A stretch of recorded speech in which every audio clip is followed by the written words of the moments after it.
இன்று நம் அனைவரின் வாழ்க்கையிலும் மிக முக்கியமான ஒரு தலைப்பை பற்றி உங்களுடன் பேச விரும்புகிறேன். அமைதி. நாம் அனைவரும் மகிழ்ச்சியான மற்றும் அமைதியான வாழ்க்கையை வாழ விரும்புகிறோம். ஆனால் பெரும்பாலும் இவற்றை வெளியே கண்டுபிடிக்க முயற்சிப்பதில் நேரத்தை வீணடிக்கிறோம். நாங்கள் ஒரு புதிய வேலை, ஒரு புதிய வீட்டையோ அல்லது ஒரு புதிய உறவையோ தேடும்போது அது நமக்கு அமைதியை தரும் என்று நினைக்கிறோம். ஆனால் அமைதி வெளியே எங்கோ இல்லை, நமக்குள் இருக்கிறது என்று நீங்கள் எப்போதாவது நினைத்திருக்கிறீர்களா? உண்மையான அமைதியை எவ்வாறு அடைவது என்பதை புரிந்து கொள்ள இன்றைய உரை உங்களுக்கு உதவும். எனவே தெரிந்து கொள்வோம். ஆரம்பிக்கலாம். அமைதி உள்ளிருந்து வருகிறது, வெளியே தேடாதே. நீங்கள் எப்போதும் மகிழ்ச்சியையும் அமைதியையும் தேடுகிறீர்களா? இவையெல்லாம் வெளியிலிருந்து கிடைக்கும் என்று நினைக்கிறீர்களா? உண்மையான அமைதி நமக்குள் இருக்கிறது என்பதை இன்று நான் உங்களுக்கு சொல்ல விரும்புகிறேன். தெரியும், அது எந்த ஒரு பௌதீக விஷயத்திலோ அல்லது எந்த வெளிப்புற சூழ்நிலையிலோ காணப்படுவதில்லை. நாம் நம் மனதை அமைதியாக வைத்திருக்கும் போது என்ன நடக்கிறது என்பது சரி என்று ஏற்றுக்கொள்ளும் போது நமக்கு அமைதி கிடைக்கிறது. வெளி உலகில் ஏற்ற தாழ்வுகள் இருக்கும், தெரியும். ஆனால் நாம் நமக்குள் அமைதியாக இருந்தால் எந்த சூழ்நிலையையும் எதிர்கொள்ள முடியும். சரி, இன்றிலிருந்து இதை முயற்சிப்போம். உங்கள் எண்ணங்களில் கவனம் செலுத்துங்கள். எதிர்மறை எண்ணங்களை விரட்டுங்கள். நேர்மறையாக சிந்தியுங்கள். நன்றியை வெளிப்படுத்துங்கள். தெரியும், உங்களிடம் இருப்பதற்கு நன்றியுடன் இருங்கள். நிகழ்காலத்தில் வாழுங்கள். கடந்த காலத்தை பற்றியோ எதிர்காலத்தை பற்றியோ கவலைப்படாதீர்கள். நிகழ்காலத்தை அனுபவியுங்கள். தியானம் மற்றும் யோகா பயிற்சி செய்யுங்கள். தெரியும், இந்த நடவடிக்கைகள் உங்கள் மனதை அமைதிப்படுத்த உதவும். மற்றவர்களுக்கு உதவுங்கள். நீங்கள் மற்றவர்களுக்கு உதவும் போது உங்களுக்கும் மகிழ்ச்சியும் அமைதியும் கிடைக்கும். நினைவில் கொள்ளுங்கள், அமைதி என்பது ஒரு பயணம், ஒரு இலக்கு அல்ல. வழியில் ஏற்ற தாழ்வுகள் இருக்கும், தெரியும். ஆனால் விட்டுக் கொடுக்காதே. பொறுமையாக இருங்கள். தொடர்ந்து முயற்சி செய்யுங்கள். நீங்கள் நிச்சயமாக உண்மையான அமைதியை காண்பீர்கள். எனவே கொஞ்சம் ஆழமாக செல்வோம். அமைதிக்கான தேடல் என்பது மனிதகுலத்திற்கு பல நூற்றாண்டுகளாக தேடலாக இருந்து வருகிறது. நாங்கள் சிறந்த தத்துவஞானிகள், மத குருக்கள். நாம் தேடும் அமைதியை அது நமக்கு தரும் என்று நம்பி விடுமுறைக்காக அயல்நாட்டு இடங்களை கூட தேடுகிறோம். ஆனால் இந்த பாதைகள் அனைத்தும் ஒரே மூலத்திற்கு இட்டு செல்கின்றன என்று நான் உங்களிடம் சொன்னால் என்ன செய்வது? உங்கள் மனதை நீங்களே அறிந்து கொள்ளுங்கள். நீங்கள் ஒரு அமைதியான ஏரியின் கரையில் நிற்பதாக கற்பனை செய்து பாருங்கள். தண்ணீர் அமைதியாகவும் தட்டையாகவும் இருக்கிறது, சுற்றுப்புறத்தின் அழகை பிரதிபலிக்கிறது. ஆனால் நீங்கள் ஒரு கல்லை எறிந்தால் தண்ணீர் கிளர்ந்தெழுகிறது, அலைகள் எழுகின்றன, அமைதி சீர்குலைகிறது. நம் மனங்களும் கூட இது இப்படித்தான் செயல்படுகிறது. நாம் அமைதியாக இருக்கும் போது நம்மை சுற்றியுள்ள உலகத்தை தெளிவாக காணலாம். வாழ்க்கையை நேர்மறையாகவும் நன்றியுணர்வுடனும் அனுபவிக்க முடியும். ஆனால் நம் எண்ணங்கள் எதிர்மறை அல்லது கவலையால் தொந்தரவு செய்யப்படுவதை அறிந்து கொள்ளுங்கள். அதனால் நம் மனம் அமைதியற்றதாகி அமைதி போய்விடுகிறது. எனவே உண்மையான அமைதி என்பது வெளிப்புற சூழ்நிலைகளை கட்டுப்படுத்துவது பற்றியது அல்ல. இது உங்கள் எண்ணங்களையும் உணர்வுகளையும் கட்டுப்படுத்துவது பற்றியது. இப்படித்தான் உங்கள் உள் சக்தியை எழுப்ப முடியும். மேலும் இது வாழ்க்கையின் சவால்களை அமைதியாகவும் உறுதியுடனும் எதிர்கொள்வது பற்றியது. அமைதியை கண்டறிவது என்பது ஒரு தொடர்ச்சியான செயல்முறையாகும்.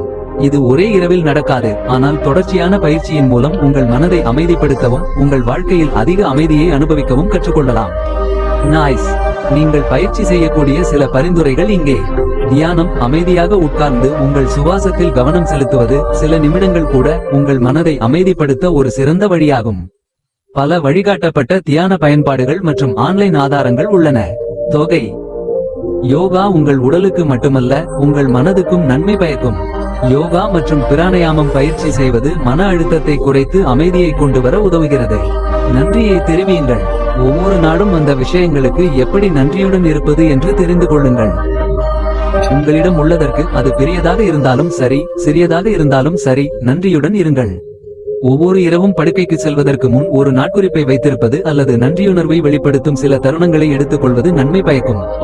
இயற்கையுடன் இணைதல். இயற்கையில் நேரத்தை செலவிடுவது மன அழுத்தத்தை குறைத்து அமைதியை கொண்டு வருவதற்கான சிறந்த வழியாகும். இயற்கையான வழி. காட்டில் நடந்து செல்வது, பூங்காவில் உட்காருவது அல்லது உங்கள் வீட்டிற்கு வெளியே சிறிது சுத்தமான காற்றை சுவாசிப்பது. நேர்மறை எண்ணம் கொண்டவர்களுடன் இருங்கள். எதிர்மறை எண்ணம் கொண்டவர்கள் உங்கள் சக்தியை உறிஞ்சி உங்கள் மனதை குழப்பமடைய செய்யலாம். நேர்மறை. மேலும் உற்சாகமானவர்களுடன் நேரத்தை செலவிடுவது உங்களை மிகவும் அமைதியாகவும் நேர்மறையாகவும் உணர உதவும். அமைதிக்கான பயணம் தனிப்பட்டது என்பதை நினைவில் கொள்ளுங்கள். ஒருவருக்கு வேலை செய்யும் சில விஷயங்கள் இன்னொருவருக்கு வேலை செய்யாமல் போகலாம். எனவே இந்த பரிந்துரைகளை முயற்சிக்கவும். உங்களுக்கு எது சிறந்தது என்று பாருங்கள். பொறுமையாக இருங்கள். தொடர்ந்து பயிற்சி செய்யுங்கள். நீங்கள் நிச்சயமாக உங்களுக்குள் அமைதியை காண்பீர்கள். அமைதிக்கான பாதை மகிழ்ச்சியின் வழியாகவே செல்கிறது. அமைதி என்பது மன அழுத்தத்தை குறைப்பது மட்டுமல்ல. தெரியும், இது வாழ்க்கையில் மகிழ்ச்சியை கண்டுபிடித்து அனுபவிப்பது பற்றியது. நாம் மகிழ்ச்சியாக இருக்கும்போது அதிக நேர்மறையாகவும் நம்பிக்கையுடனும் இருக்கிறோம். நம்மை சுற்றியுள்ள உலகத்தை நாம் வேறு கோணத்தில் பார்க்கிறோம். நீங்கள் அதிக அமைதியுடன் சவால்களை எதிர்கொண்டால் உங்கள் வாழ்க்கையில் எப்படி அதிக மகிழ்ச்சியை கொண்டு வர முடியும்? உங்கள் ஆர்வத்தை பின்பற்றுங்கள். நீங்கள் ரசிக்கும் மற்றும் உங்களை உற்சாகப்படுத்தும் விஷயங்களை செய்யுங்கள். அது ஒரு பொழுதுபோக்காக இருந்தாலும் சரி அல்லது ஒரு விஷயமாக இருந்தாலும் சரி. அது ஒரு படைப்பு செயலாக இருந்தாலும் சரி, தன்னார்வ பணியாக இருந்தாலும் சரி, உங்கள் ஆர்வத்தை பின்பற்றுவது உங்களுக்கு நிறைவையும் மகிழ்ச்சியையும் தருகிறது. உங்கள் அன்புக்குரியவர்களுடன் நேரத்தை செலவிடுங்கள். வலுவான உறவுகள் மகிழ்ச்சிக்கும் ஆதரவிற்கும் ஒரு சிறந்த ஆதாரமாகும். உங்கள் குடும்பத்தினருடனும் நண்பர்களுடனும் நேரத்தை செலவிடுங்கள். அவர்களுடன் பழகி அவர்களுடன் சிக்கிக் கொண்டிருக்கும் போது உங்களுக்காக சிறிய இலக்குகளை அமைத்துக் கொள்ளுங்கள். பெரிய இலக்குகளை அடைவது மிகவும் நல்லது, ஆனால் சிறிய இலக்குகளை அடைவதும் மகிழ்ச்சியை தருகிறது. அடையக்கூடிய இலக்குகளை அமைக்கவும். நீங்கள் அவற்றை முடிக்கும் ஒவ்வொரு முறையும் உங்களுக்கு நீங்களே வெகுமதி அளித்துக் கொள்ளுங்கள். மற்றவர்களுக்கு உதவுங்கள். மற்றவர்களுக்கு உதவுவது அவர்களை மகிழ்ச்சியடைய செய்வது மட்டுமல்லாமல் உங்களுக்கு சுய திருப்தி மற்றும் மகிழ்ச்சியையும் தருகிறது. தன்னார்வ தொண்டு செய்யுங்கள். ஒருவருக்கு உதவிக்கரம் நீட்டுங்கள். தெரியும், அல்லது கடினமான நேரத்தில் ஒரு நண்பரை ஆதரிக்கவும். எதிர்காலத்தை பற்றி கவலைப்படுவதற்கு பதிலாக ஒவ்வொரு தருணத்தையும் அனுபவிக்கவும் அல்லது நிகழ்காலத்தை அனுபவிக்க முயற்சி செய்யவும். அழகான சூரிய அஸ்தமனம் அல்லது உங்கள் சத்தங்கள் போன்ற உங்களை சுற்றியுள்ள சிறிய விஷயங்களை பாராட்டுங்கள். செல்லப்பிராணியின் அன்பாக இருந்தாலும் சரி, அன்புக்குரியவரின் புன்னகையாக இருந்தாலும் சரி, அமைதியும் மகிழ்ச்சியும் ஒன்றோடொன்று இணைக்கப்பட்டுள்ளன. நீங்கள் மகிழ்ச்சியாக இருக்கும்போது மிகவும் அமைதியாக இருப்பீர்கள். நீங்கள் அமைதியாக இருக்கும்போது மகிழ்ச்சியை ஏற்றுக்கொள்ள முடியும்.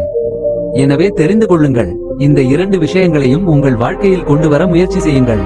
நினைவில் கொள்ளுங்கள், மகிழ்ச்சியும் ஒரு பயணம்தான். வழியில் ஏற்ற தாழ்வுகள் இருக்கும், ஆனால் ஒரு நேர்மறையான அணுகுமுறையை வைத்து மகிழ்ச்சியின் சிறிய தருணங்களை கொண்டாடுங்கள். சீக்கிரமே தெரியும், அதை பார்ப்பீர்கள். உங்கள் வாழ்க்கை அமைதியாலும் மகிழ்ச்சியாலும் நிறைந்திருக்கும் என்று. நண்பர்களே, இவைதான் உங்களை அமைதிக்கும் மகிழ்ச்சிக்கும் இட்டு செல்லும் பாதைகள். இந்த உரை உங்களை ஊக்குவிக்கும் மற்றும் உங்கள் வாழ்க்கையில் மாற்றங்களை செய்ய உங்களை ஊக்குவிக்கும் என்று நம்புகிறேன். தெரியும், நீங்கள் மேலும் அறிய அல்லது உங்கள் அனுபவங்களை பகிர்ந்து கொள்ள விரும்பினால் கீழே உள்ள கருத்துகளில் எழுதுங்கள். இதை லைக் செய்து தேவைப்படக்கூடிய உங்கள் நண்பர்களுடன் பகிர்ந்து கொள்ளுங்கள். உங்கள் அனைவருக்கும் வாழ்த்துக்கள். நன்றி. அடுத்த காணொளியில் சந்திப்போம். தெரியுமா?